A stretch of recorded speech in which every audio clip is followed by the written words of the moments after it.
There's been something really beautiful about resiliency moments actually caring for artists at the same time. So it's the artists leading the moment for healthcare workers. But from the feedback, the artists are just garnering so much from being the one to create this space for others. Hello, and welcome to Art Restart, where we explore how artists are reinventing their fields and building a new landscape for the arts.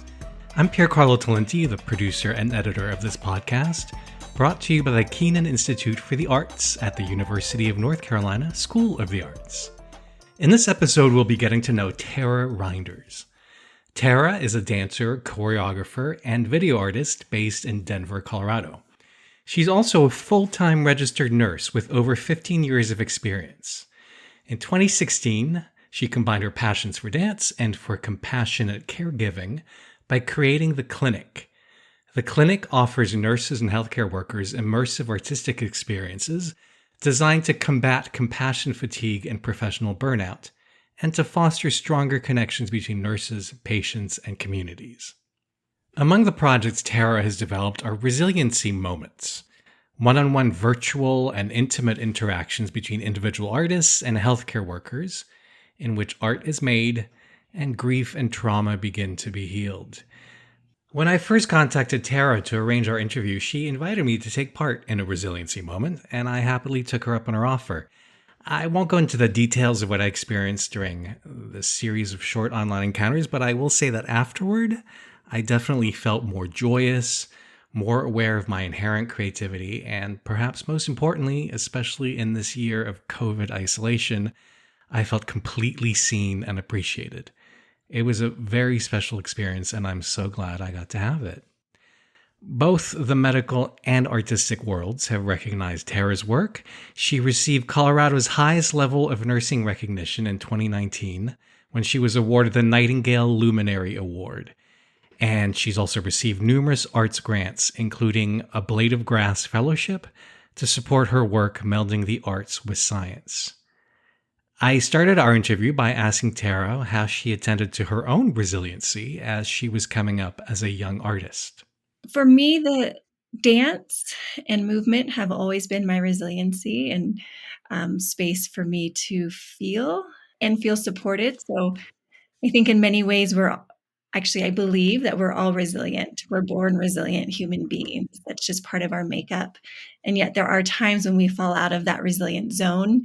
And that's when we lean on other things such as dance, movement, family support, community, whatever it may be. So for me specifically, it would be dance. I grew up dancing from a very young age, and that proved to be my safe space where I can feel my feelings. And how did you decide to become an RN along your process of becoming an artist? Growing up, I wasn't necessarily encouraged, or I didn't even know it was an option to be an artist as my career and a dancer. And I knew growing up that I had friends who did it, but it just in my mind, it wasn't ever really laid out as an option. And so I always had this idea that I'm a dancer. I know I'm a dancer.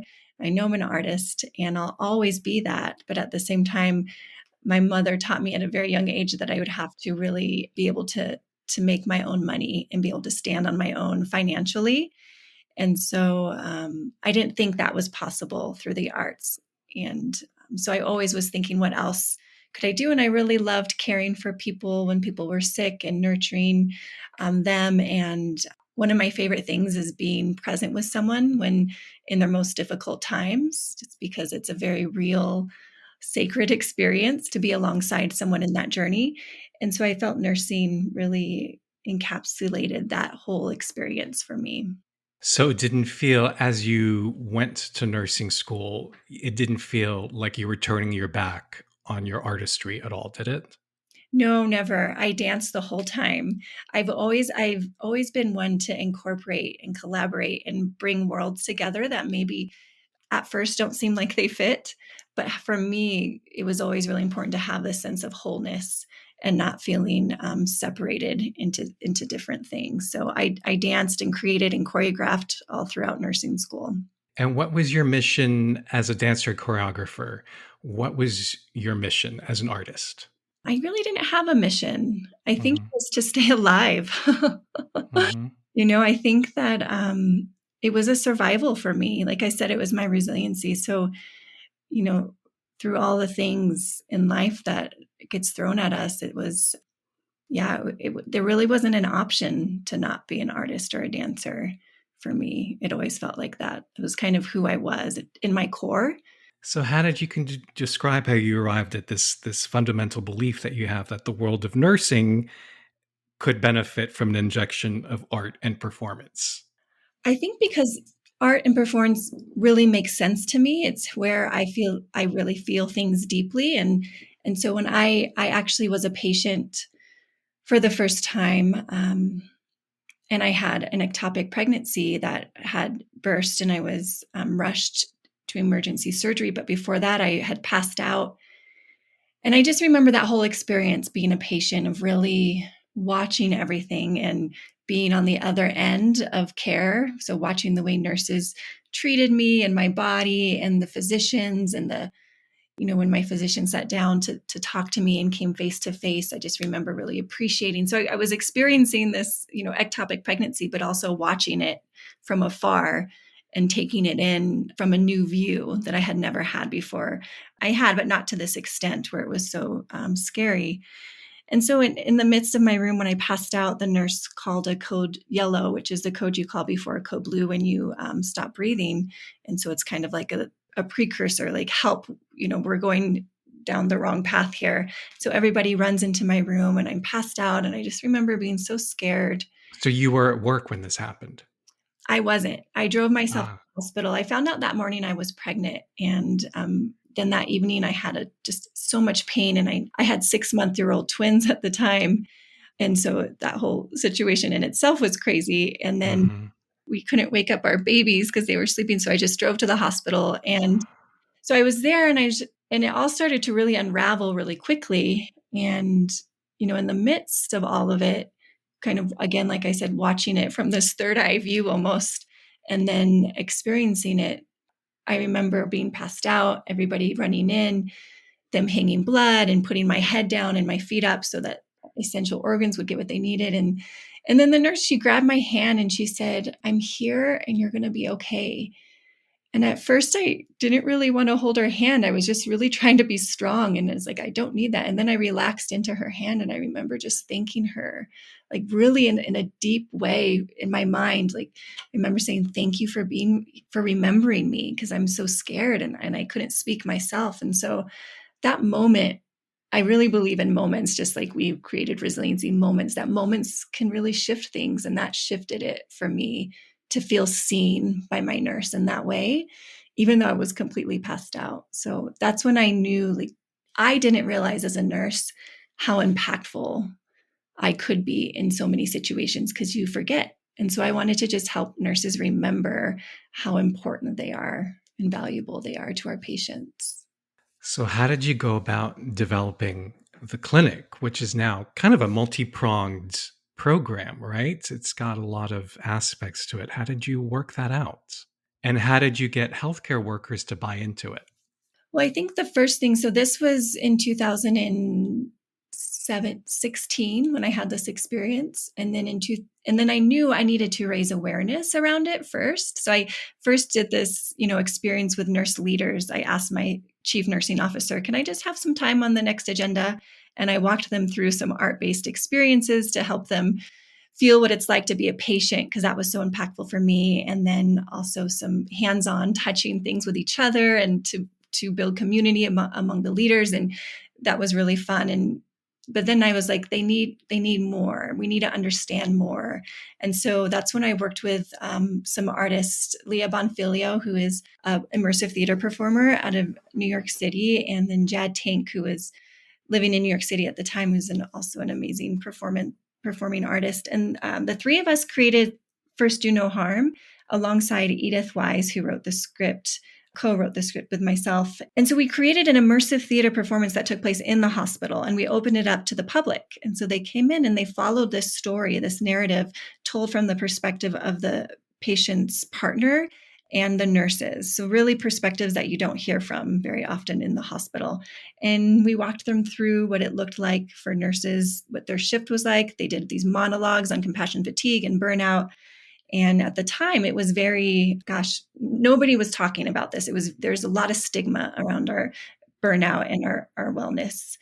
And so that was the first step, really raising awareness. So the nurses who came to see that, they're like, wow, they told me I felt really seen. Thank you for sharing my story. I never had words before to really express what I was going through. And you gave me those words. So that felt really successful for them to acknowledge that. So it was always assumed that nurses never had compassion fatigue. It was just something that was never talked about. Right. Yeah. Mm-hmm. It's interesting because the work that you do as an artist and also the work that attracted you to being nurse, I think what they have in common is empathy Mm. and encouraging empathy. And I always think of artists as being great empaths. So it's interesting just to see those two connections. You have so much on your plate. How do you keep your own well-being at the heart of what you do? How do you not burn out? I think self-compassion, because I mess up a lot. How so? How do you mess up? I feel like there's so many balls that carrying, and I drop them quite often. Mm. And it's about being in relationship with myself and others. And so that when I do drop those balls, I go and I say, I'm sorry, I dropped that ball. And then it's, having that conversation. Are there too many balls right now? What can I get rid of, or set aside for a moment? Who can I bring in to hold this for me because I can't? And I'm just recently experienced this with resiliency moments and was able to bring in a program manager.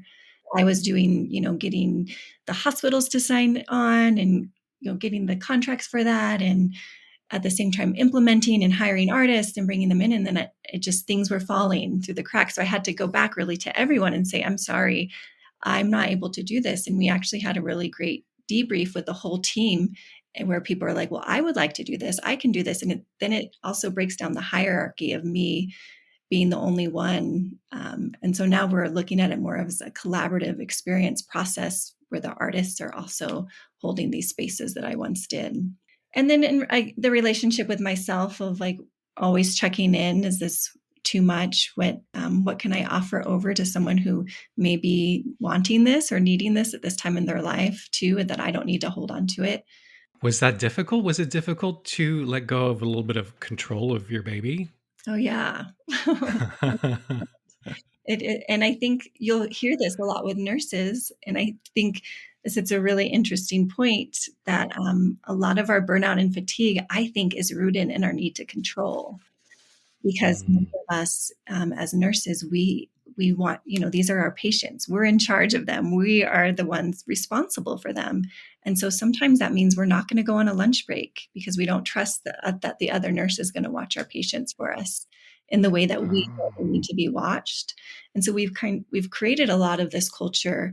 I'm not saying we've completely done this because it's very much in the system, but we've also bought into this culture of, I can be the only one to do this, in that way of thinking, which leads to burnout. As you know, we're coming out of a year that was disastrous for so many artists, particularly performing artists. If you were to create a new kind of workshop or a version of resiliency moments that was targeted specifically to artists rather than healthcare workers, do you have a sense of what would that look like? Would it be at all different? That's a really good question. I think there's been something really beautiful about resiliency moments actually caring for artists at the same time. So it's the artists leading the moment for healthcare workers. But from the feedback, the artists are just garnering so much from being the one to create this space for others. And because it is interactive, there's a sense of healing that goes back and forth. And it's that type of structure that I also think is missing in the hospital, where we come in and we take care of our patients, and yet the relationship can be missing, where it's very one-sided. And so it's creating Mm. these spaces for real relationships to occur. So when I'm caring for a patient, if their story moves me, I want to sit and I want to cry with them. And I think that's okay. Not to the extent where they're taking care of me, but that I'm showing that empathy. And I think that's what, as you said earlier, artists are also empaths. So they're empathizing with healthcare workers and they're receiving at the same time. And so I think Resiliency Moments really was created for everyone. It comes from Mm. a performance called You and Me that I did, that was in person in 2007, that I did for many, many years and toured nationally and internationally to different locations. And it's about intimacy and having these one-on-one in-person experiences. And it was for everyone, and everyone benefited and really enjoyed it. Can you describe You and Me?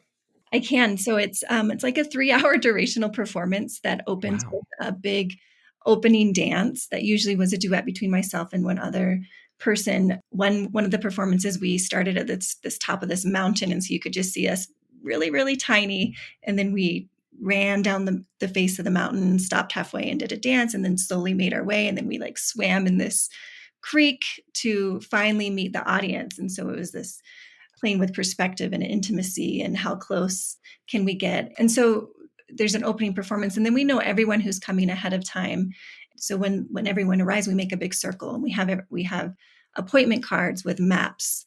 And when they say their name, we run and we give them a card with their name on it with an appointment and map. And then they go have these one-on-ones. They follow the map to where their appointments are. And it was really based, in many ways out of the emergency room, like as I was working as an ER nurse, to go into these almost little clinic spaces, but yet they were curated and created by artists. And so similar to Resiliency Moments, had these short interactions with each other that were really profound in many ways, because I think they were only 5 minutes long when we did them in person. So you had to really just jump right in. And then we had a sit down family style dinner on one long table, and everyone ate together, and then there was a dance on the table afterwards. And so it really was, in my mind, a little bit of what connection and intimacy and maybe even heaven would feel like, or can't feel like here on earth, with people we don't necessarily know, but coming together to care for one another. And it came out of my sister was really sick. She was in a coma for many months, and I moved into her rehabilitation room and bathed her and was her voice because she couldn't speak, and came out of this just desire to bring back intimacy into our connections with one another. How did you find the time to, while working as a full-time nurse, to do such a demanding project as You and Me? During that time, so I got my master's in dance, and it was the end of and I worked per diem as a nurse. Well, I worked full So you time. got your master's of dance after you became an RN. Correct. Yeah. Oh, okay. And so then during that, I worked full time the first year, and it was way too much. And so I went to PRN, which was wonderful. So I was able to focus more. But it was my last semester of school, and my sister got sick. And so I took that semester Mm. off, and graduated later and came back. And You and Me was my thesis performance, because it was after that experience. I just couldn't, doing a concert dance, stage dance, just didn't seem possible for me. I really wanted something more intimate based on what I had just experienced. So then when You and Me, after I did it as my thesis, we decided to tour it, and I continued to work per diem during that time. Has your own artistic expression at this point become kind of synonymous with the clinic and all its projects, or do you find you still need to find time and energy to work on your own personal art? Are they the same thing? They used to be, but as the clinic is growing and my role has shifted, it just depends on the season. So I recently was able to film a bunch of short dance for camera that was based in resiliency for nurses, but it did feel like a lot of my own artistry in it. Mm. And that was really beautiful to see that blend happen again. But it had been a while, mostly because of COVID, because I had a show planned, for a one-woman show for the fall called A Nurse's Calling, or I'm sorry, for the spring. And now that's been pushed back to the fall now. So I try to hold those worlds together and make them blend as much as possible, just for my own heart to be creating. Can you describe both a nurse's calling and then the short videos that you filmed? A nurse's calling is going to be based in an ambulance, and so it'll be a traveling performance that'll go in Oh, wow. different communities. And really, it's sharing stories around burnout, around COVID, and also a call to action for our own accountability as healthcare providers, well, to everyone, but specifically healthcare providers and nurses, as checking our biases and racism and health, knowing the role we play in health equity issues. It's been something that I've just been researching a lot and personally reflecting upon is, in what ways do I uphold racism at the bedside with my patients based on personal biases or whatever it may be, and how do I participate in it with physicians who may say something. So, for example, if I say, oh, I think this patient who happens to be Black needs pain medicine, and the physician may say, oh, well, that patient's always here, whatever the conversation is, but it's evident that he's going to be treating this patient differently based on maybe Right. bias, experience, whatever it may be, racism, I don't know. But I have a choice in that moment to say, okay, and walk away and not give that patient pain medicine, which the research shows many of our Black patients are not receiving as much pain medicine as white patients. I have a choice to say, okay, and walk away, or I can say, I really see this patient in pain. Can you please order him something, and push back? There's a lot there. I think we're still unraveling. So how does the piece address that in an ambulance? I think it's telling that story. It's Oh, saying, telling my stories, my experiences of, seeing Black patients die and in the emergency room, and people saying, oh, and that's it, versus like, well, what happened here? Was there something else that we could have done?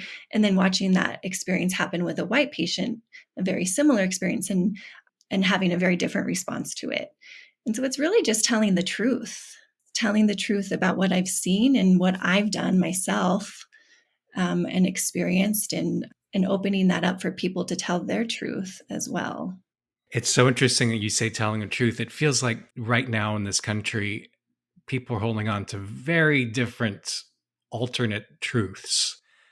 I think especially around issues of race, like you're talking about. How can your work bring people together to one truth? Yeah, that's a really good question. And I don't know if there really is one truth. I guess I can just say I do know that, Well, your work is based on research and facts, so that is one yeah, kind of truth. that's true. Right. And I think it's bringing that research to life through Hmm. storytelling. And so laying the groundwork, this is the research, this is what is happening, and it's not fake, it's real.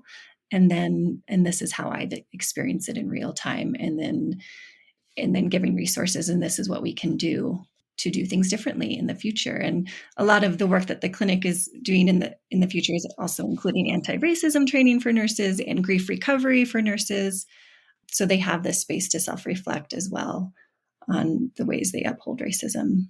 The tagline for the clinic is reimagining the future of nursing through the arts and performance.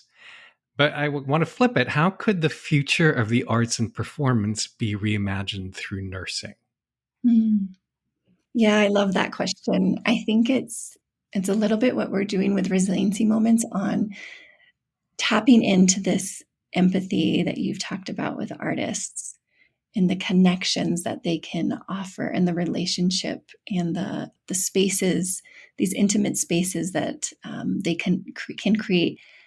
There's been a really interesting training that we do with our artists that is based in nursing theory. And so they're learning all about see me as a person and relationship-based care, what nurses learn as they create these safe spaces between themselves and their patients. And so we put our artists through those trainings, where they come out with these tools of how to really truly see another person, connect with them, and use their art to be the driver for that. And it's really powerful. You're showing artists that they have it in themselves to be healers. Exactly. And I think in many ways they come out of that training saying, oh, but this is what we do. Right. Exactly. Right. It's not like I'm bringing anything fancy to them. It's like, this is already in you. It's just reminding you that this is so important and you have this ability. If you'd like to learn more about Tara and her work, please visit uncsa.edu/artrestart. I also want to let you know that Tara will be moderating one of our Art Restart virtual salons on September 1st, 2021. It is titled Creative, Vulnerable, and Well. It'll be a frank discussion between 4 artists about the psychological challenges they have faced and the strategies they have developed to maintain their mental wellness. Joining Tara will be San Diego-based painter and muralist Catafant, Toronto-based pianist and composer Frank Horvat, and Boston-based hip-hop artist and Berklee School of Music professor Cliff Notes, all remarkable artists who've been very frank about their journeys through mental illness. Again, the salon will take place on Wednesday, September 1st, 2021 at 7 p.m. Eastern Standard Time. It's free, but you do need to register at uncsa.edu/artrestart. Also, be sure to subscribe to this podcast so you won't miss our upcoming discussions with some amazing artist changemakers. I'm Pier Carlo Talenti, and on behalf of the Keenan Institute for the Arts, thank you for listening.